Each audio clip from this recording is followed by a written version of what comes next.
ganyan karaming dishwashing liquid ang nagawa ko sa halagang 200 plus pesos. Nitong consistency ba ng dishwashing liquid ang hanap mo? Na mga mare ko, ang bagong product ng Mikiwi, ang Easy to Mix dishwashing liquid. Kailanganin lamang po natin ang tubig saka itong easy to mix mga mare. Diba? Talagang easy to mix dahil water and yan lamang po ang ating kailangan. Ito na nga mga mare, nag-prepare na ako ng 16 liters of water mga mare ko. Itong nabili ko ay makakaproduce ng 18 liters of dishwashing liquid. Ayan na nga mga mare, nailagay ko na siya sa water. Ayan, sa timba. And this time, hahaluin na natin.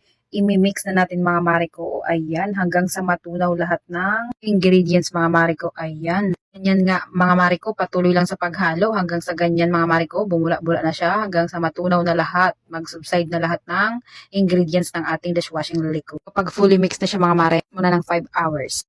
After 5 hours mga mare ko, ganito na ang consistency ng ating dishwashing liquid. It's ready to use na mga mare. I-prepare lamang ang mga bottle na paglalagyan ng ating dishwashing liquid. So ayan na, nag-make lamang po ako ng imbudo para hindi matapon ang dishwashing liquid sa pagsalin sa mga bottle. Mga mare, perfect itong pangnegosyo mga mare ko. Sulit na sulit pa dahil murayta lang ang puhunan. Talagang 200 plus pesos, makakagawa ka na ng 18 liters of dishwashing liquid mga mare ko. Napakaganda pa ng consistency mga mare.